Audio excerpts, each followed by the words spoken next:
Let me start with something uncomfortable but true. People don't respect the one who stays, not the person who keeps explaining, not the one who forgives again and again, not the one who keeps loving harder, hoping effort will eventually be noticed. That kind of patience feels noble, but in the real world, it rarely earns respect.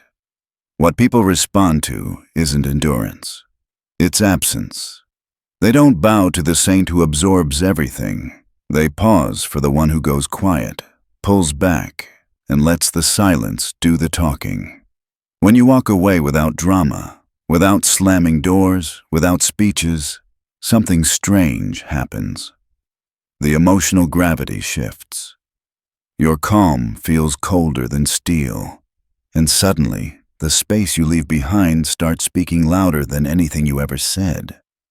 Why does disappearing trigger people so deeply?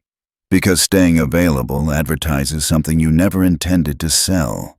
Desperation. Every time you tolerate a slight and remain present, you send a silent message.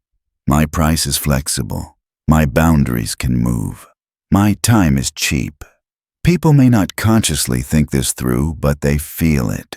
Instinctively. Like supply and demand. Abundance lowers value. Scarcity raises it. The more you explain yourself, the more you flood the market. Silence does the opposite. The less you say, the rarer you become. This isn't new. Long before social media, long before read receipts and typing bubbles, this pattern played out in royal courts and political alliances. When you linger, people see endurance. When you exit, they feel consequence. Vision fades quickly. Sensation lingers, and nothing burns into memory like the shock of realizing access has been revoked. Think about toxic dynamics for a moment. They're not complicated. They're experiments. Someone hurts you, then watches what happens. If you stay, they adjust. Hurt you again, slightly differently, maybe subtler, maybe sharper. If the reaction stays the same, they escalate. Not because they're evil geniuses, but because the system rewards them.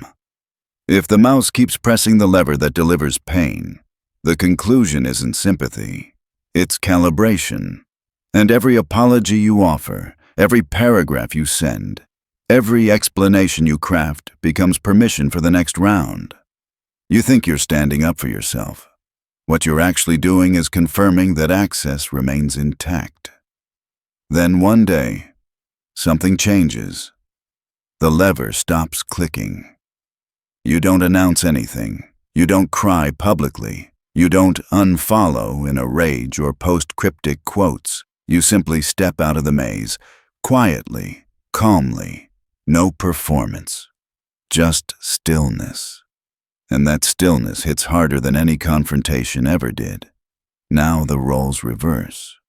The observer becomes the subject. They start scanning for the missing variable. They reread old messages, refresh profiles, wonder what changed. Did you meet someone else? Did you finally decide you were enough on your own? That possibility unsettles them more than anger ever could. Here's where the fork in the road appears. Most people chase closure. They want understanding. They want the other person to finally admit fault, to validate their feelings, to meet them at the emotional table. So they write essays about boundaries, respect, and what went wrong. And the response they get? An emoji. A K. Silence. Your thoroughness rewards their laziness. You bring depth to a dynamic that thrives on shallowness. The second path looks colder, but it's cleaner. You stop engaging internally, even if the chat still exists. The messages sit untouched, like a digital tombstone. No final speech, no last stand. Silence becomes the sermon. And sermons delivered once are far more powerful than those repeated endlessly. Walking away isn't a tantrum. It's a treaty. You're redrawing borders around your time, your energy, your dignity, Each step into distance redraws the map.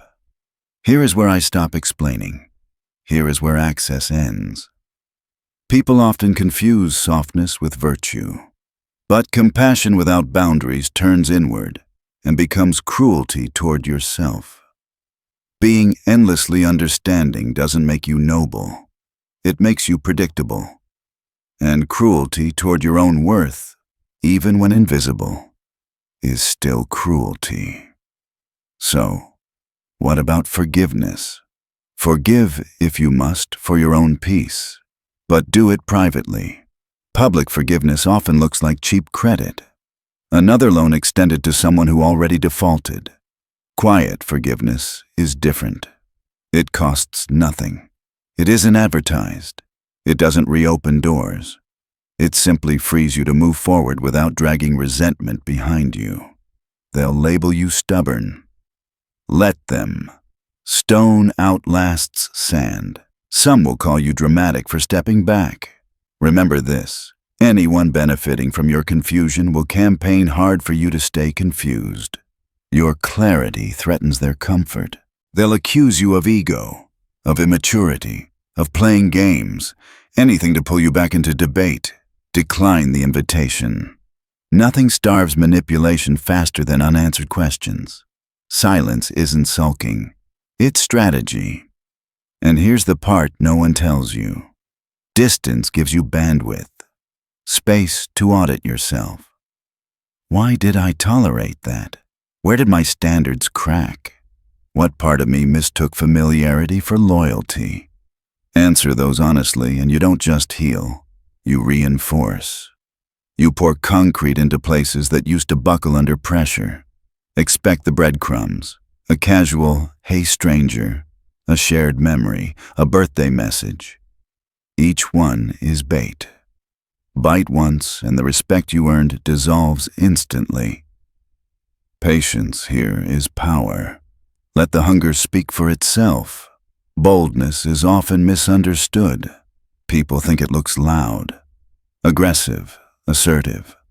But sometimes the boldest move is withdrawal, because withdrawal stakes everything on self-belief.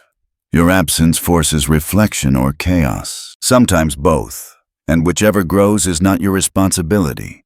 If reflection happens, growth is possible. Good, that's their work. If chaos blooms instead, they'll rewrite the story. You'll be called cold, heartless, selfish. Notice how quickly those who benefited from your sacrifice rebrand you as the villain the moment you stop offering it. That speed tells you everything. Some relationships survive one clean walk away. The person wakes up, repairs, meets you differently. If that happens, fine. Invite them back through gates now guarded by codes, not emotions. Others promise reform only to repeat the pattern. Remember this: promises are free. Believing them is what costs you peace. So don't collect words. Collect behavior. And while you're doing this, the audience around you will have opinions. Mutual friends, colleagues, relatives. They'll judge based on fragments, not full histories. Let them.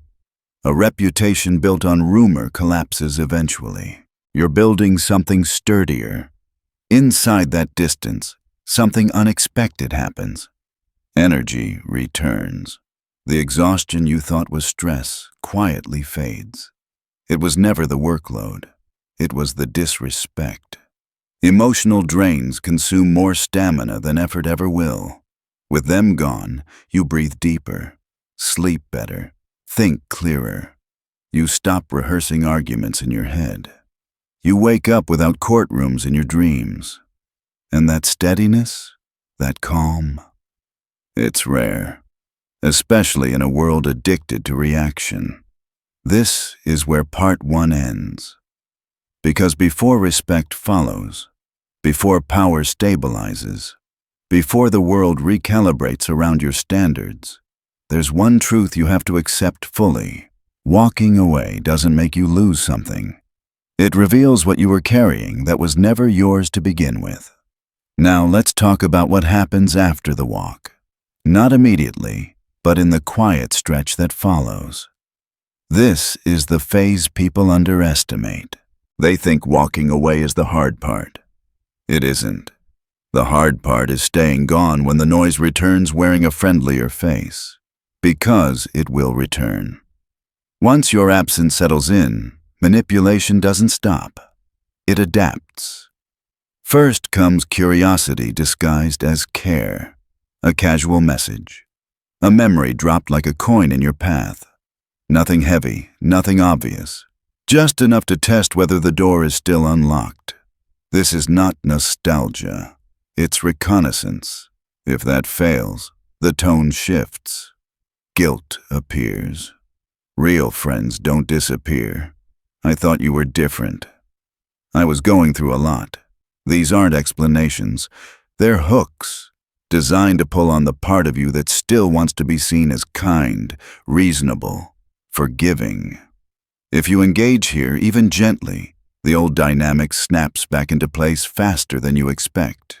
And if guilt doesn't work, anger steps in. Accusations, character attacks. You've changed. You think you're better than us now. This phase isn't about truth. It's about provoking a response, any response, because response equals access. This is why silence matters, not as punishment, as protection. Detachment is not emotional numbness. You still feel everything. You just stop outsourcing your decisions to feelings that fluctuate. You learn to observe emotion without acting on it. That pause changes everything. Instead of reacting, you remember why you left. You remember the pattern.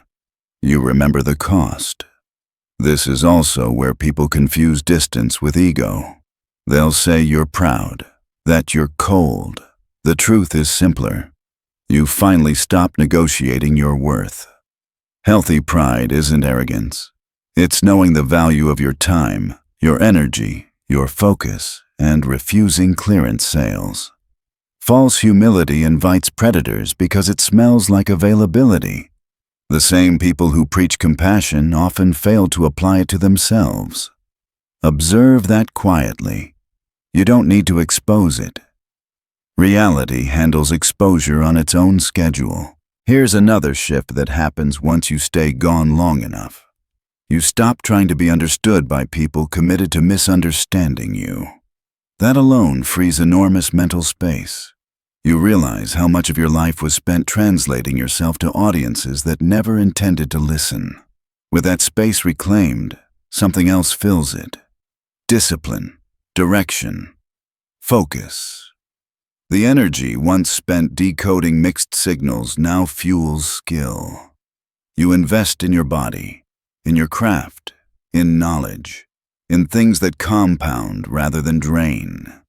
And when progress starts showing, it does something subtle but powerful. It confirms you were never broken. You were just misallocated. Months pass, sometimes quietly, sometimes with momentum, and eventually, someone from the old orbit notices. They scroll your life from a distance. No dramatic posts, no indirect messages, no visible bitterness, just movement, growth, stability. That absence of commentary unsettles them more than any insult ever could. It proves something they hoped wasn't true. You didn't need them to thrive. This is the paradox.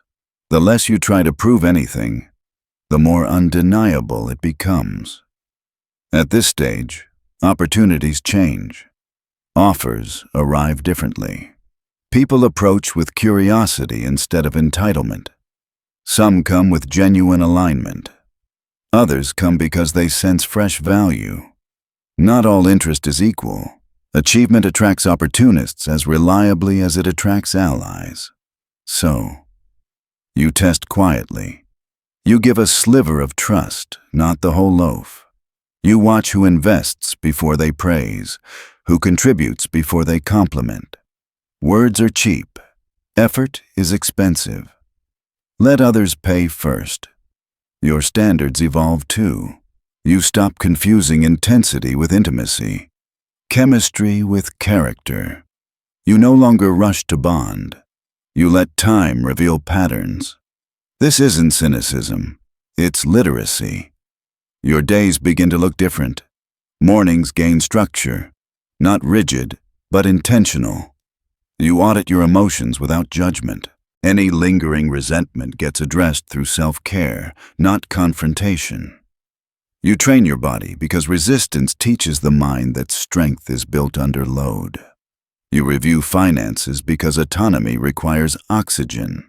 You study strategy, not because you're at war, but because peace never lasts forever. At night, you reflect, not obsessively, briefly. You record wins, however small. People who track their days quietly end up direct in their decades. Meanwhile, the whispers continue. Someone says you're cold. Someone else claims you're hiding pain. Let them talk. A lion doesn't issue press releases. Truth is not a public broadcast.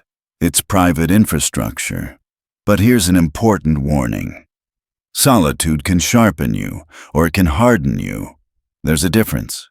Distance should refine compassion, not erase it.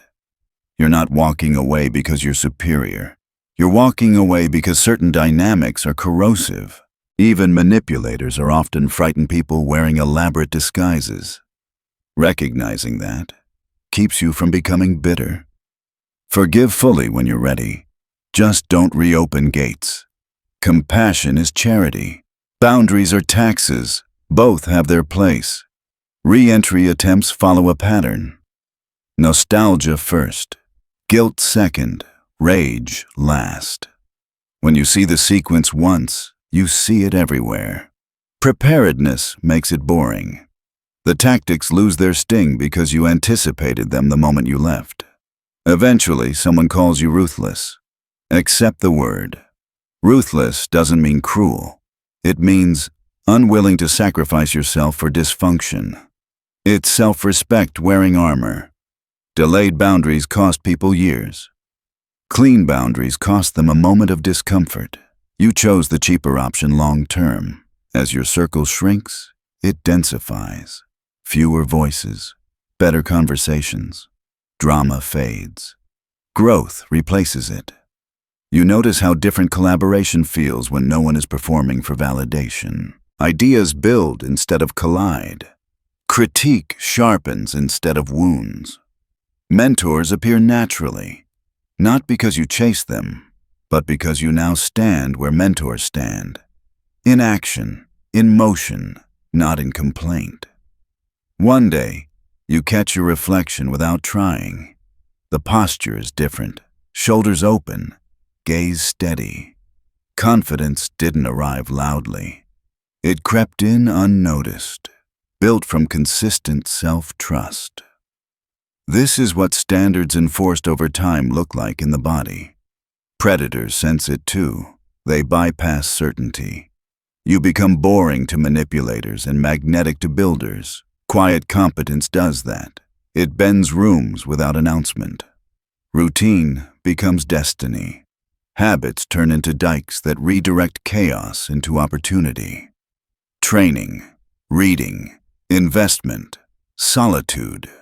Review, none glamorous, all powerful. You may feel tempted to broadcast success as proof you were right to leave. Resist that urge. Broadcasting invites interference. Let results leak naturally.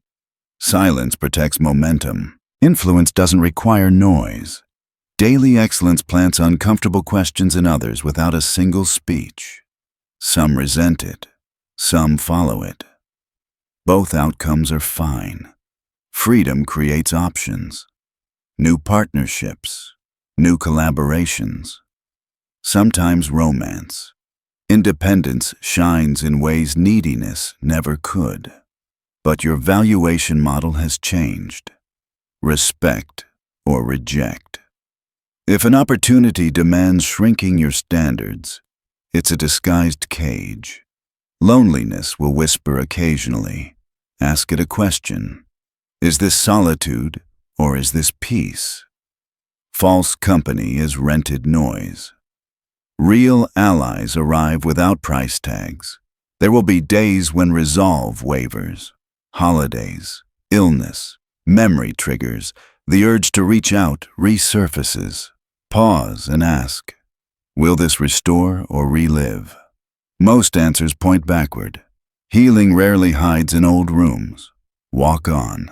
And somewhere along that path, something clicks. Forgiveness without reunion. Peace without proximity. Distance stops feeling like retreat and starts feeling like direction. By the time you reach this stage, the walk has changed its meaning.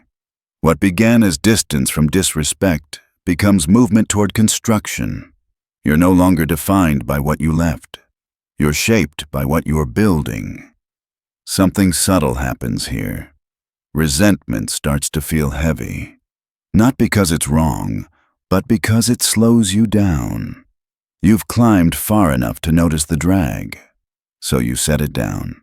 Not to excuse anyone, not to rewrite history, but because traveling light accelerates progress. This is where the stride shifts. You're no longer retreating from damage. You're advancing toward capability. Projects begin to bloom. Not all at once. Quietly. Finances stabilize, then climb. Creative ideas gain traction. Physical conditioning reaches a point where effort feels like expression rather than punishment. And without trying to signal anything, people begin to register something different about you.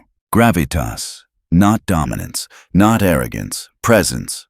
Authority that needs announcement is fragile. Real authority radiates without asking permission. It bends environments the way gravity bends space. No speeches required. Life, of course, will test this. It always does. A loss hits.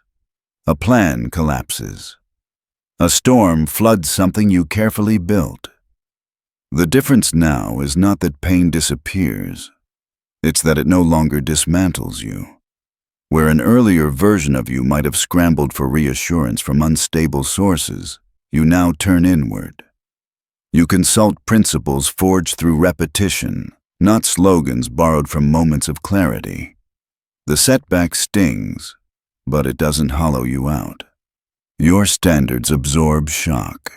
Like seasoned oak in high wind, bending without splintering. As recovery unfolds, you notice another evolution. Detachment matures into creative freedom. Without the need for approval, you experiment boldly. You launch ideas that might fail, but excite you. Failure stops feeling fatal. It becomes data. Useful, clean, informative. Critics still exist. They always will. But their voices reach you through layers of earned indifference. Judgment bounces off surfaces polished by resilience and purpose. From this vantage point, forgiveness deepens. You look back at former antagonists and see confused travelers, not monsters. People navigating fog with broken compasses. You grant them distance and anonymity in your memory. Not because they deserve absolution, but because dragging their shadows forward would dim your horizon. Let them wander. You're busy building tomorrow. Leadership opportunities appear here. Not the loud kind, the quiet kind. Moments where others seek guidance without theatrics. You accept selectively. You remember how it felt to be lost in lesser company, and you teach what actually works. Sovereignty begins with internal treaties, agreements you sign with yourself and enforce without spectacle. Some listen, those few often surpass you, and when they do, it confirms the wisdom of walking away. Influence is strongest at its source, not diluted through endless persuasion. Completion of this phase doesn't feel like victory. It feels like opening another gate. Beyond it lies territory that was invisible when your energy was tied up escaping disrespect. Mastery, meaning, scale. You tighten your routines, adjust your load, keep moving. Then comes a realization that lands quietly, but reshapes everything. The distance you once feared to create became the bridge to everything you now value. That truth rewires how you approach every new situation. When worth is questioned, you don't argue. You withdraw oxygen. When loyalty wavers, you don't plead. You shut the gate. Begging never builds leverage. Silence does. At some point, word reaches you. Someone from the past says you've become a phantom, unreachable, aloof. The accusation lands differently now. It feels almost like confirmation. People can't haunt a house whose doors are locked and whose owner no longer lives there. You've moved to a stronger residence, self-command, and you've only shared the address with those capable of respecting it. But here's the distinction that matters. This isn't isolation. It's curation. You cultivate relationships that honor mutual elevation, conversations that sharpen thinking instead of draining it, physical pursuits that test limits without ego, shared silence with people who don't demand performance. These alliances are light, but tensile, able to flex without snapping because none are anchored in need. Respect flows here in quiet exchanges, in follow-through, in reliability, not in grand gestures. Still, there will be evenings when doubt knocks, a dull ache suggesting maybe leaving was too severe. On those nights, you sit with the discomfort instead of running from it. You trace its outline. You listen. Pain is information, not prophecy. Once acknowledged, it dissolves, leaving clarity behind. Self-interrogation becomes a ritual, not self-attack. Cleansing. Emotional residue gets swept out before it hardens into regret. Progress accelerates as self-doubt loosens its grip. Financial ventures mature. Creative work finds its audience.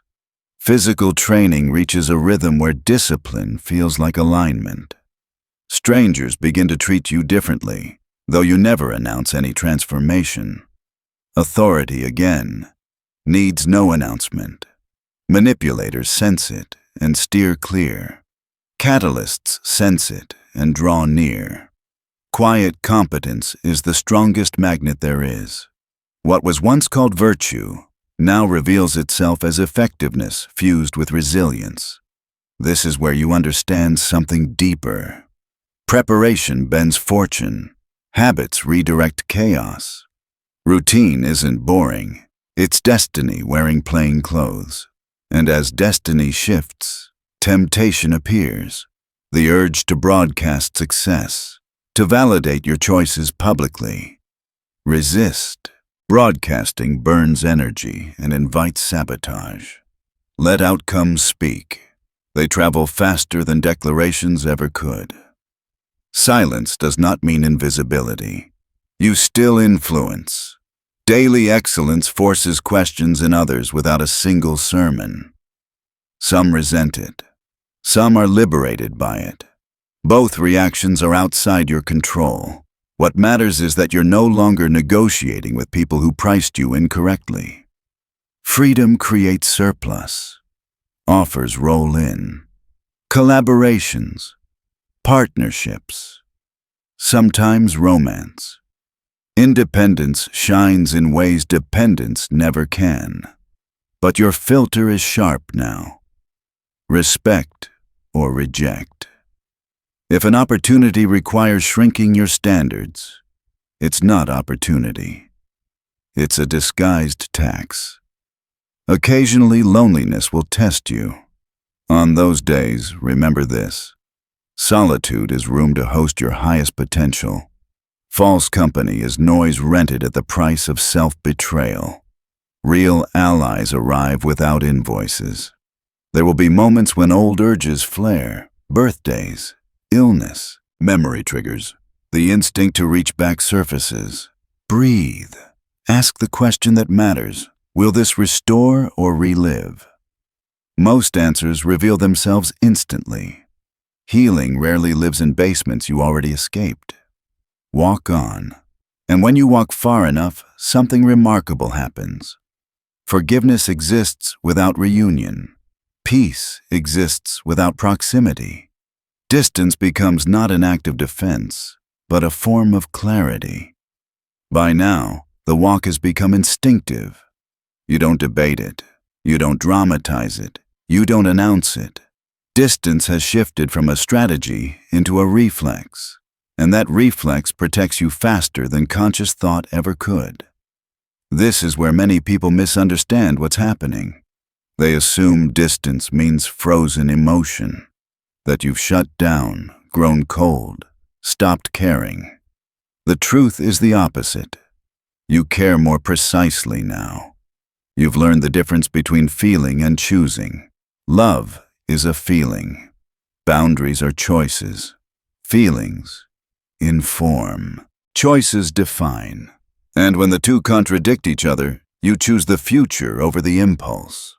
You discover that it's possible to love someone and still leave them, to cherish memories and still evacuate a minefield. Staying doesn't prove loyalty. Sometimes leaving is the most honest form of respect you can offer yourself. Here's a hard truth most people avoid. Many conflicts persist not because they're unsolvable, but because disrespect remains profitable. As long as someone gains access, attention, reassurance, or control without consequence, there's no incentive to change. Once access disappears, the economics shift. Suddenly, disrespect costs something. You don't need to attack. You don't need revenge. You simply make disrespect unprofitable. That alone rewrites the entire game. Your life starts to resemble a fortress, not in a paranoid way, but in a deliberate one. Strong foundations, clear gates, limited entry points. People often think fortresses are built to keep others out. In reality, they're built to protect what's valuable inside. And value thrives in structure.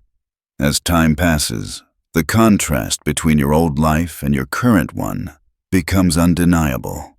The chaos you once normalized now looks absurd from a distance. The arguments that drained you feel strangely small. You wonder how you tolerated them for so long, not with shame, but with clarity. And clarity sharpens discernment.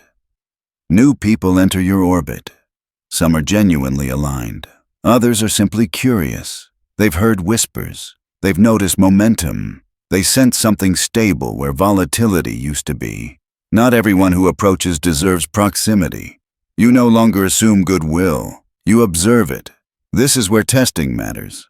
Quiet testing. No interrogations, no suspicion. Just time and consistency. Do their actions match their words? Do they invest before expecting returns? Do they respect your pace, your silence, your boundaries without explanation? Dependable allies reveal themselves through patience. Dangerous ones rush intimacy, demand access, and frame your caution as coldness. You've learned to recognize that pattern early. You don't confront it, you disengage. Courtesy remains. Access does not. Your mornings carry a different weight now. Not urgency, authority. You move through routines like a monarch surveying territory. You check in with your internal state. Any resentment lingering is treated like unpaid debt. You collect it through rest, reflection, or physical exertion, not through confrontation. The body becomes a reminder. Strength is manufactured under resistance. Every rep, every step, every controlled breath reinforces a simple truth. Capability is built, not gifted. You review your finances because autonomy requires fuel. You study strategy, history, markets, anything that sharpens foresight, not because you expect war, but because peace is never permanent. Preparation turns uncertainty into leverage. At night, you record small victories, not for ego, for continuity. People who track progress quietly tend to command their futures without spectacle. Meanwhile, the outside world continues performing. Outrage cycles spin. Opinions scream. Everyone demands reaction. You decline. Detachment isn't apathy. It's disciplined engagement. You choose where your attention goes instead of renting it to every provocation. That refusal unsettles people more than opposition ever did. Performers need audiences. When seats are empty, they panic. Some will accuse you of neglect, of disengagement, of superiority. Smile inwardly. Nothing exposes insecurity faster than someone who refuses to clap. With discipline comes reallocation. Time once wasted deciphering mixed signals now funds skill acquisition.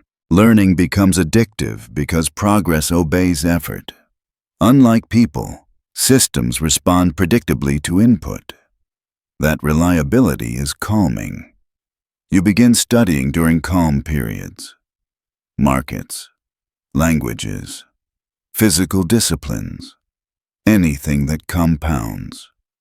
You remember the old advice about preparing in peace, because peace never announces its expiration date. Predictably, those who forfeited access notice upgrades late. They circle back casually. Heard you've been busy. Saw you traveling. You look strong. These are not compliments. They're probes. Searches for confirmation that you remain reachable. You offer none. Excellence becomes your wall. Not arrogance, not dismissal. Just quiet results. They may admire the stonework from outside the gate. That's fine. Entry requires more than admiration. Be careful here. Achievement attracts a new class of opportunist. Polished, articulate, generous with praise. These people haven't hurt you yet. They smell fresh value and present themselves as allies. The danger isn't malice, it's extraction. You respond with patience. You give limited trust. You observe who contributes before they compliment. Praise that outpaces effort is a warning sign. Dependable allies invest first and speak later. You maintain warmth, but remember this: you are a sovereign, not a charity. Sovereignty demands ritual. Your rituals stabilize you. Morning structure, physical training, study, periodic solitude, seasonal reviews. None of it flashy, all of it effective. Habits become dikes that redirect chaos into opportunity. Floods stop destroying you. They start carrying resources. As your life steadies, a temptation resurfaces. The urge to prove you were right, to broadcast success as validation for leaving. Resist it. Broadcasting burns energy and invites interference. Results travel faster than announcements ever could. Silence does not equal secrecy. You still influence. Daily excellence plants uncomfortable questions in others. If they can grow after leaving, what am I tolerating? Some curse the implication. A few change course. Influence measured in liberated lives outweighs influence measured in applause. Freedom expands your options. Partnerships appear. Collaborations. Sometimes romance. Independence shines because it's rare. But your valuation model is strict now. Respect or reject. Any offer requiring self-editing is a disguised cage. Decline graciously. Loneliness will whisper occasionally. It asks whether fortress life is worth the quiet. Answer it honestly. Solitude isn't emptiness. It's space. Space to host your highest potential. Company on false terms is rented noise. Real allies arrive without price tags. There will be days when resolve trembles. Anniversaries, illness, memory triggers. The urge to reach out flares. Pause. Ask one question. Will this restore or relive? Most answers arrive immediately. Regression is seductive because it promises familiarity, not peace. Walk on. Eventually, you cross another border, the place where forgiveness exists without reunion. From this vantage point, resentment feels too heavy to carry further. You set it down, not for their sake, but for traction. Light travel accelerates progress. Your stride shifts again, from defense to advance. Projects accelerate, finances climb. A mentor notices your calm intensity. You realize this equilibrium is rare, alert but unflappable. The world calls it luck, but luck is location. You relocated from chaos to competence, and competence attracts fortune. At this stage, walking away is no longer a reaction. It's a standard. Distance doesn't feel emotional anymore. It feels precise. You trust it because every time you honored it, your life became clearer, calmer, and more aligned. The challenges now are subtle. They don't arrive as disrespect. They arrive as convenience. Invitations that seem harmless. Opportunities that flatter while quietly asking you to compromise. Relationships that feel familiar but slowly erode your focus. This is where your old self would have explained, adjusted, or stayed. The current you pauses, observes, and if alignment isn't clear, you step back. Early distance prevents long regret. You still feel deeply. That hasn't changed. What has changed is authority. Feelings no longer lead decisions. They inform them. Calm has replaced intensity as your signal for truth. When something disturbs your peace, you don't debate it. You disengage. Eventually, the past reaches out. It always does. A short message. A casual memory. Can we talk? You read it without urgency. Because you understand something now. They don't miss you. They miss the access. Replying would reopen a negotiation already finished. So you don't respond. Some endings close only when left unanswered. Time moves forward. The past loses its sharp edges. What remains is discipline. You wake before the day demands you. Not to prove anything, but because quiet sharpens judgment. By the time the world grows loud, you are already grounded. Looking back, you see your earlier mistakes without shame. Every plea you once made was an emotional loan extended to people who never intended to repay. That realization no longer hurts. It teaches, like a scar reminding you where the blade once slipped. New opportunities arrive, polished, promising. You evaluate slowly now.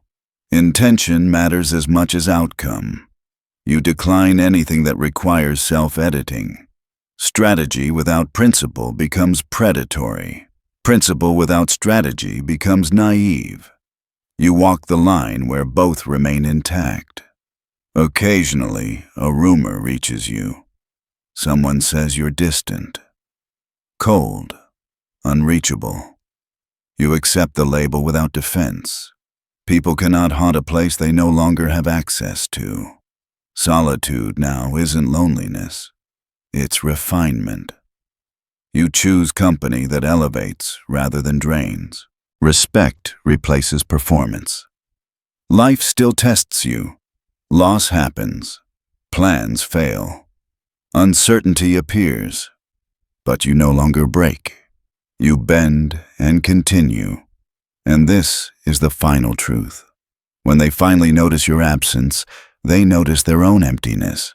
By then, you're already ahead, walking, and you don't turn back.